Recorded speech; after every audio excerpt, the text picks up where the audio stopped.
Bonjour, je m'appelle Brianna, et ça va être une histoire pleine de larmes, de peur, de colère et de cheveux. Et j'espère vraiment qu'en la racontant, non seulement je pourrai m'en libérer, mais ce qui est le plus important, que je pourrai inspirer d'autres personnes à vivre pleinement leur vie. C'était mes 2 derniers mois de lycée et il y avait beaucoup de stress. Tu sais, les études, les examens qui arrivent, une situation pas très claire avec les universités et ainsi de suite. À part ça, mon petit ami avait récemment rompu avec moi à cause de mon poids. Comme il me l'a élégamment dit, j'en ai pleuré pendant 1 semaine. C'était tellement stressant que je suivais même un régime strict et je me sentais toujours étourdie. J'étais déterminée à perdre quelques kilos pour me sentir mieux au bal de fin d'année et que cet abruti puisse voir combien j'étais belle et heureuse sans lui. Mais à un moment donné, j'ai remarqué qu'avec les kilos en trop, je perdais aussi mes cheveux. En fait, j'en avais déjà perdu avant, surtout en les peignant. Et cette fois, il n'y avait pas seulement 10 petits cheveux sur la brosse, mais une poignée. Au début, je n'y ai pas beaucoup réfléchi, et j'ai pensé que c'était à cause de mon nouveau shampoing, une sorte de réaction allergique ou quelque chose comme ça. Alors j'ai simplement arrêté de l'utiliser, et j'ai commencé à faire mes propres soins, en suivant quelques recettes de blogueuses de beauté. Mes cheveux commençaient à aller mieux, ils étaient super brillants et sains, mais ils continuaient à tomber. Puis je me suis mise à faire des recherches sur Internet pour savoir pourquoi je perdais mes cheveux et comment je pouvais stopper leur chute.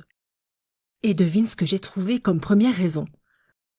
Le stress et la malnutrition. Ce n'est pas possible, j'ai pensé.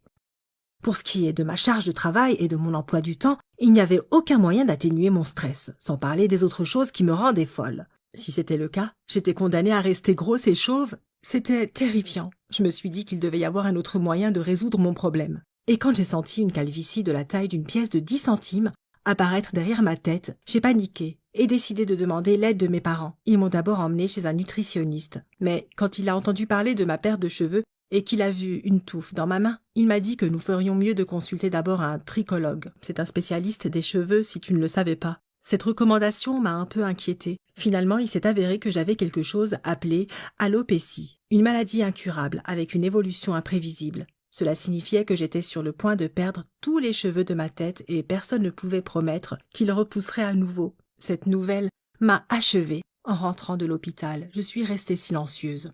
J'étais en état de choc. Les 2 premiers jours, j'étais dans le déni, je suppose.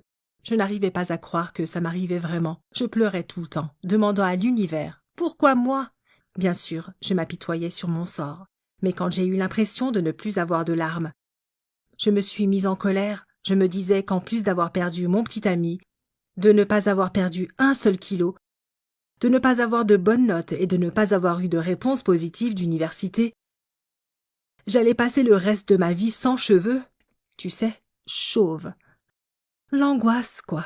C'était horrible. Je ne voulais ni voir ni parler à personne. Je me sentais si mal que je suis tombée malade et suis restée à la maison pendant 2 semaines. J'ai dit à des amis que j'avais la mononucléose pour qu'ils ne viennent pas me voir. Je ne voulais pas leur dire ce qui se passait réellement et j'avais même interdit à mes parents de parler à qui que ce soit de mon problème et moi. Mais personne n'arrivait à me comprendre et ils allaient sûrement penser que j'étais un monstre, j'ai pensé. Tous les soirs, je priais pour que mes cheveux me reviennent. J'ai même promis de ne jamais changer leur couleur, de ne jamais les boucler, ni même les couper. Plus jamais rien. Mais cette négociation n'a pas marché. Il était temps de retourner au lycée, en même temps que ma nouvelle routine quotidienne de visite chez le médecin, d'application de diverses crèmes, de mousse et tout le reste. Mes parents m'ont même emmené faire de l'acupuncture, sans résultat très positif. Ils n'arrêtaient pas de tomber, mais peut-être un peu moins vite. J'ai essayé de cacher mon problème par tous les moyens possibles, comme porter des casquettes de baseball, des foulards ou des petits chapeaux. Au début, tout le monde pensait que je devenais une nouvelle sorte de fashionista, mais même mes amis se sont lassés de mes outils d'apparat. J'ai compris à quel point mes tentatives étaient pathétiques pour cacher mon problème. Un jour, mon amie Elisa m'a touché les cheveux en plaisantant, et même si ma tête était couverte d'un chapeau, j'ai senti que j'avais encore perdu quelques cheveux. Heureusement, personne ne s'en est aperçu à part moi. Mais à ce moment-là, j'ai décidé de prendre des mesures révolutionnaires. Et si je perdais tous mes cheveux en même temps devant tout le monde à l'école? Et si c'était pendant le bal de promo? Il n'y avait qu'une seule façon d'éviter tout cela. Tout raser. Quand je l'ai fait, je me suis pas sentie soulagée, mais plutôt vraiment déprimée. J'espère que ça ne t'arrivera jamais, surtout si tu es une fille. Se voir chauve est une chose terrible. C'est impossible de s'habituer à ça. Je parie que celui qui a dit que la beauté vient de l'intérieur n'a jamais vu une chauve de 17 ans. Je ressemblais à la fiancée de Frankenstein. J'ai commencé à pleurer si fort que je n'ai même pas remarqué que mon père était entré dans la pièce. Il a essayé de faire une blague en disant que je devrais être contente qu'au moins je n'ai pas perdu mes sourcils et mes cils.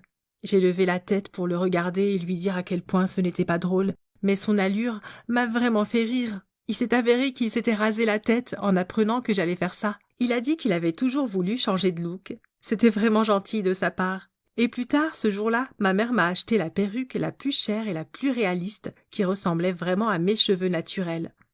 C'était peut-être même mieux. Qu'est-ce que je ferais sans mes incroyables parents? D'ailleurs, je n'arrêtais pas de penser à la meilleure façon de dire la vérité à mes amis, une fois qu'ils auraient tout découvert. Quelques week-ends avant le bal de fin d'année, on a décidé d'aller à la plage ensemble. C'était censé être une sorte de dernier voyage avant les examens, tu vois. J'avais mis une casquette de baseball pour que ma perruque reste en place. Il faisait très chaud ce jour-là, et j'avais la tête en sueur. Tout le monde s'amusait, se détendait et nageait. Mais moi, je ne pouvais pas. J'avais une bonne raison, bien sûr, mais personne ne savait ce que c'était. J'imagine que j'avais l'air un peu bête, à faire semblant d'aller bien, même sans me baigner. Puis mes amis débattaient pour savoir qui était capable de faire la plus belle roue qui soit. Tout le monde a commencé à se rouler dans le sable, et c'était tellement drôle que j'avais complètement oublié ma perruque pendant une seconde. Mais cette petite seconde a suffi pour que je la perde. Tout le monde à la plage est resté figé pendant une seconde. Ils étaient silencieux, et on commençait à échanger des regards. Je pensais que ma vie était finie, et je ne savais plus si je devais pleurer ou simplement m'enfuir. Quand quelqu'un m'a soudainement mis un chapeau sur la tête, puis j'ai entendu la voix d'un de mes amis, Nick, qui m'a dit qu'au moins maintenant, je pouvais aller nager. Et puis, 2 autres gars de notre groupe m'ont attrapé et tout le monde s'est précipité dans l'eau. Honnêtement, je n'avais aucune idée de ce qui se passait. Ce n'est qu'après avoir fini de nager et de jouer à des jeux dans l'eau que j'ai été capable de tout expliquer à mes amis. Il s'avère qu'ils avaient déjà deviné que je portais une perruque avant. Ils ont juste décidé de ne pas demander, mais de me donner un peu de temps pour tout leur dire par moi-même. Tu sais, il n'y a pas de mots pour décrire à quel point j'ai été étonnée par mes amis. Je suis vraiment reconnaissante d'avoir autour de moi autant de personnes qui me soutiennent, qui me comprennent et qui sont tout simplement formidables. Bien sûr, je mentirais si je te disais que j'ai surmonté mon problème de santé. J'espère toujours que la médecine moderne fera des progrès et trouvera un remède pour moi et pour d'autres personnes qui rencontrent ce type de problème. Et je cache toujours mon cuir chevelu chauve sous une perruque. Mais maintenant, je travaille sur moi-même. J'essaie de voir le bon côté des choses. Comme disent mes amis, je peux acheter un tas de perruques et changer de look tous les jours.